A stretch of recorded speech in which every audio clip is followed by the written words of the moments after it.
Voltamos para o bloco final do nosso programa. Estamos conversando com o juiz, professor e mestre em Direito, José Lúcio Munhoz. Ele é o novo representante da Justiça do Trabalho de primeiro grau no Conselho Nacional de Justiça. Conselheiro Munhoz, a posição da Associação dos Magistrados Brasileiros comparada com a Ordem dos Advogados do Brasil em relação à atuação nos processos disciplinares movidos contra magistrados não é exatamente a mesma. Eu gostaria que o senhor explicitasse um pouco a posição de cada um deles e depois emitisse a sua opinião a respeito. Bom, há uma crítica ao CNJ de que ele quer substituir as corregedorias dos tribunais, trazendo para ele toda a competência para apurar magistrados, para punir magistrados e circunstâncias do gênero. Há uma outra posição que entende que primeiro se deva passar pelas corregedorias, pelos próprios tribunais, para depois, como se fosse um grau de recurso, o processo ser apreciado pelo CNJ. Quem vai acabar definindo essa função do próprio conselho, se ela deve ser supletiva, né, ou seja, apenas após os tribunais, ou concorrente, não é? Ao mesmo tempo que os tribunais, o conselho teria a competência para prosseguir nos processos disciplinares contra magistrados, será o Supremo. Né? O Supremo já emitiu em alguns votos monocráticos de alguns ministros a visão de que a atuação do Conselho deve ser apenas supletiva, após a atuação dos tribunais. Há também ministros que já emitiram votos, também monocráticos, dizendo que a atuação do Conselho, que a sociedade pretende um Conselho que atue em casos dessa magnitude. Na minha opinião, e aí se divide um pouco as associações mais tendentes a passar inicialmente pelos tribunais, os processos disciplinares, enquanto outros segmentos entendem que isso seria quase que um esvaziamento do próprio Conselho. Né? O que nós temos que ver? A Constituição Federal. A Constituição atribuiu ao Conselho duas palavrinhas em relação aos processos disciplinares. Uma é a revisão, e pode rever qualquer processo disciplinar, ainda que de ofício, após um ano de sua conclusão no tribunal de origem. Tá? E pode avocar processo. É uma atribuição que a Constituição deu ao Conselho Nacional de Justiça. Agora, no meu ponto de vista, a revisão, a qualquer momento, inclusive de ofício ou a requerimento do Ministério Público ou de qualquer interessado, é o que diz a Constituição.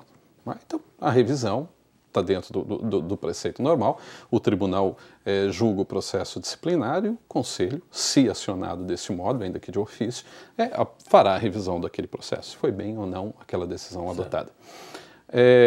No caso da avocatória, né, quando a Constituição diz que cabe ao Conselho Nacional de Justiça avocar o processo, a mim, particularmente, há um entendimento ao contrário, uma interpretação contrária de que ao CNJ não cabe acionar originalmente esse processo.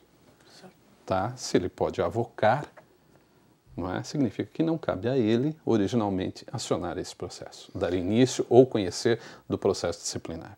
Não é? Agora, mesmo essa avocação ou a utilização da avocatória, eu acho que ela deve ser procedida de alguns requisitos, não é? Alguns critérios, e essa é uma discussão que o Conselho está travando, e certamente nós vamos nos debruçar nessa nova composição a respeito desse tema, que é fundamental. É fundamental, porque, na minha opinião, se o Conselho for abraçar todos os processos administrativos disciplinares de todos os tribunais do Brasil todo, ele não vai conseguir. Ele não vai conseguir. Ele estaria suprimindo instâncias, atravessando a atuação dos tribunais, que é uma atuação importantíssima. Agora, há algumas situações que exigem uma atuação do Conselho. Quando há uma demora, quando há uma procrastinação, quando, em alguns casos, pode haver alguma ação para que gere a impunidade, aí creio que o CNJ deve atuar. Certo. Para finalizarmos, qual a sua opinião sobre a resolução do CNJ que padronizou o horário de atendimento ao público pelos tribunais das 9 às 18 horas? Bom, o que acontece, né?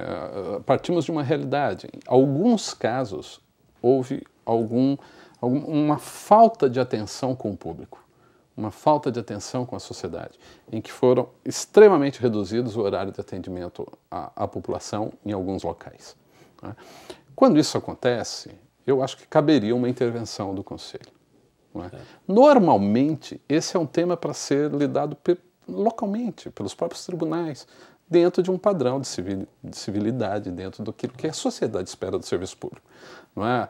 Agora, o que é importante em todas as resoluções, em todos os provimentos, em todos os atos normativos, que eu acho que é de fundamental importância e sempre defenderei isso, é que antes da sua publicação se faça uma minuta e se consulte as associações, se faça uma consulta pública a respeito daquele texto.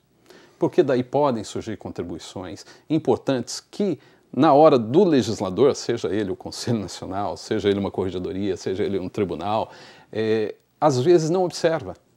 Surgem circunstâncias que inicialmente você não prevê. Sim. E quando você abre uma consulta pública para obter críticas, obter sugestões, você pode aprimorar o texto e aí todos saem ganhando. Claro. Juiz Munhoz, agradeço muito a sua participação, sucesso na sua atuação representando a Justiça do Trabalho em primeiro grau e, por consequência, o Estado de Santa Catarina. Muito obrigado, para mim é uma felicidade muito grande estar aqui no Tribunal Regional do Trabalho da 12ª Região, com o presidente Vilmar, a corregedora Gisele, enfim, com todos os demais colegas que compõem essa região. Obrigado. Chegamos ao fim do nosso programa. Conversamos com o juiz José Lúcio Munhoz, o novo representante da Justiça do Trabalho de primeiro grau no Conselho Nacional de Justiça. Visite nosso canal no YouTube. Após a barra é só digitar Justiça do Trabalho SC sem cedilha. Você também pode nos seguir no Twitter, no endereço é TRT_SC. E se preferir, envie uma sugestão de entrevista para ascom@trt12.jus.br. Voltamos semana que vem com mais um tema do seu interesse. Até lá!